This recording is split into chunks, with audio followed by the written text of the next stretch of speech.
मुख्यमंत्री ने स्वर्ण पदक जीतने पर नीरज चोपड़ा को दी बधाई। मुख्यमंत्री जयराम ठाकुर ने टोक्यो ओलंपिक 2020 में जैवलिन थ्रो स्पर्धा में स्वर्ण पदक जीतने पर नीरज चोपड़ा को बधाई दी है। मुख्यमंत्री ने कहा कि नीरज चोपड़ा ने ओलंपिक में उत्कृष्ट प्रदर्शन कर पूरे देश को गौरवान्वित किया है। उन्होंने कहा कि ओलंपिक की व्यक्तिगत स्पर्धा में भारत को 13 वर्षों के बाद दूसरा गोल्ड मेडल मिला है, जो पूरे देश के लिए गर्व की बात है। समस्त देशवासियों के लिए ये बहुत ऐतिहासिक है, क्योंकि भारत का ओलंपिक एथलेटिक्स में ये पहला मेडल है।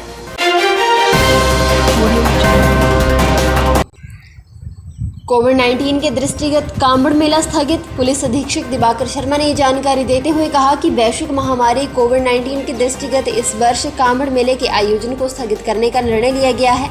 उन्होंने बताया कि वर्तमान में कोविड-19 का प्रकोप बना हुआ है और कोविड-19 की तीसरी लहर भी संभावित है। भारी संख्या में लोगों के कांवड़ मेले में प्रतिभाग किए जाने से लोगों के मध्य उचित दूरी सुनिश्चित करना संभव नहीं है, इसलिए इसे स्थगित कर दिया गया है। उन्होंने सभी लोगों से कोविड वैश्विक महामारी के संक्रमण की चेन को तोड़ने के दृष्टि से कांवड़ मेले में न जाने का आग्रह किया है। श्री नैना देवी में दर्शनों के लिए RT-PCR नेगेटिव रिपोर्ट लाना आवश्यक। उत्तरी भारत में विख्यात शक्ति स्थली माता श्री नैना देवी जी में 9 अगस्त से 17 अगस्त तक श्रावण अष्टमी नवरात्र मनाए जा रहे हैं। ये जानकारी देते हुए उपायुक्त पंकज राय ने बताया कि श्रावण अष्टमी नवरात्र में विभिन्न प्रदेशों से खासकर पंजाब राज्य से काफ़ी श्रद्धालु दर्शन करने के लिए माता श्री नैना देवी जी मंदिर में आते हैं। उन्होंने बताया कि इस वर्ष कोरोना महामारी के चलते प्रदेश सरकार द्वारा निर्णय लिया गया है कि प्रदेश के बाहर से आने वाले श्रद्धालुओं को श्री नैना देवी जी में 9 से 17 अगस्त तक दर्शन के लिए 72 घंटे पहले RT-PCR की नेगेटिव रिपोर्ट और कोविड रोधी दोनों वैक्सीन का सर्टिफिकेट लाना आवश्यक है। पर्यटकों की सुरक्षा के लिए किए जाने वाले प्राथमिक प्रयासों की जानकारी होना अत्यंत आवश्यक। पर्यटन व्यवसाय से जुड़े लोगों को आपदा के समय पर्यटकों की सुरक्षा के लिए किए जाने वाले प्राथमिक प्रयासों की जानकारी होना अत्यंत आवश्यक है। विधि एवं सहकारिता मंत्री सुरेश भारद्वाज ने संयुक्त राष्ट्र विकास कार्यक्रम के तहत नगर निगम द्वारा होटल हॉलिडे होम में आयोजित 2 दिवसीय आपदा प्रबंधन प्रशिक्षण कार्यशाला के समापन अवसर पर अपने विचार व्यक्त किए। उन्होंने कहा कि हिमाचल में पर्यटकों की आमद को देखते हुए उनकी सुरक्षा से संबंधित उपायों के लिए कार्यशाला अत्यंत उपयोगी सिद्ध होगी। उन्होंने कहा कि हिमाचल का पहाड़ी क्षेत्र आपदाओं की दृष्टि से अत्यंत प्रभावित क्षेत्र है। पर्यटन उद्योग से जुड़े सभी लोग आपदा के समय पर्यटकों की सुरक्षा के लिए किए जाने वाले बचाव के संबंध में निरंतर कार्य करते रहे।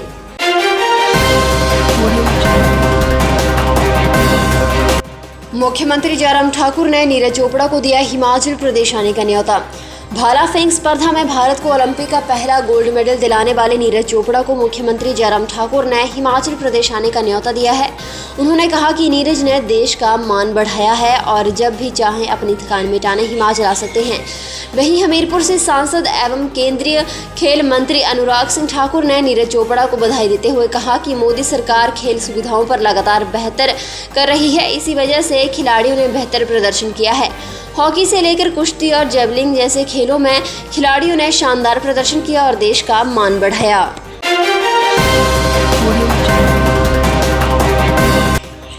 प्रदेश में 4,790 सहकारी सभाओं के ऑडिट अनिवार्य। हिमाचल प्रदेश की 4,790 सहकारी सभाओं के ऑडिट को अब अनिवार्य कर दिया गया है। इसके लिए सरकार ने कोऑपरेटिव सोसाइटी अमेंडमेंट रूल 2021 में प्रावधान कर लिया है। ऑडिट के लिए स्वतंत्र पैनल बनाए जाएंगे।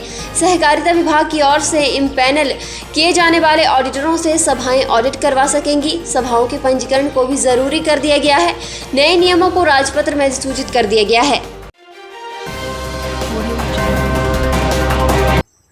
धर्मपुर में बागवानी क्लस्टरों में लगाए जा रहे संतरे और अमरूद के 70,000 पौधे।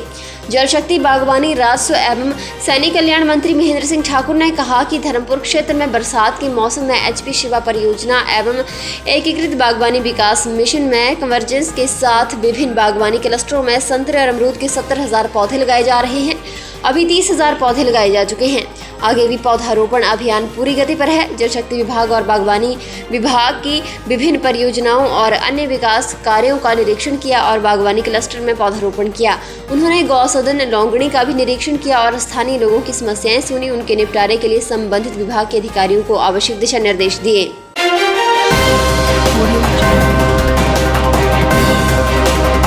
भारत के लिए टोक्यो ओलंपिक की खास बातें। नीरज चोपड़ा ओलंपिक इतिहास में एथलीट में पदक जीतने वाले पहले भारतीय बने। उन्होंने गोल्ड जीता। इस बार भारत में सबसे ज़्यादा मेडल आए। इसमें 1 स्वर्ण, 2 रजत और 4 कांस्य पदक शामिल हैं। अदिति अशोक ओलंपिक में चौथे स्थान पर रहने वाली पहली भारतीय बनी। हॉकी में भारत को 41 साल बाद ओलंपिक पदक मिला। भारत ने इस बार ओलंपिक में सबसे बड़ा 127 खिलाड़ियों का दल भेजा।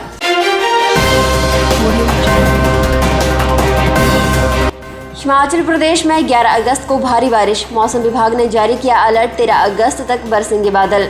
हिमाचल प्रदेश में अगले सप्ताह के दौरान मानसून फिर से सक्रिय हो जाएगा। मौसम विभाग द्वारा प्रदेश में 11 अगस्त को बारिश होने का अलर्ट जारी किया है।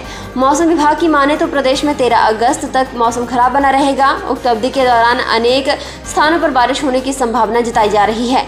प्रदेश के मध्यम ऊंचाई वाले क्षेत्रों में शनिवार को बारिश दर्ज की गई। राजधानी शिमला में दोपहर बाद झमाझम बारिश हुई। दिन के समय हुई बारिश से राज्य के कई स्थानों के तापमान में गत रोज के मुकाबले गिरावट आई।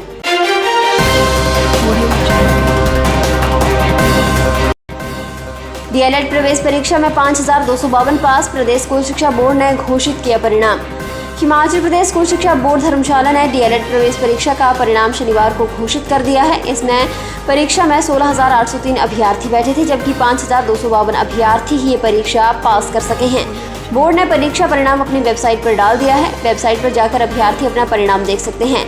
बोर्ड के अध्यक्ष डॉक्टर सुरेश कुमार सोनी ने कहा कि 18 जुलाई को प्रदेश भर में 121 केंद्रों में 16,803 अभ्यर्थियों ने डीएलएड की प्रवेश परीक्षा दी थी। उन्होंने कहा कि परीक्षा में 5,252 अभ्यर्थी पास हो गए हैं, जबकि एक अभ्यर्थी का परीक्षा परिणाम आरएलडी घोषित किया गया है।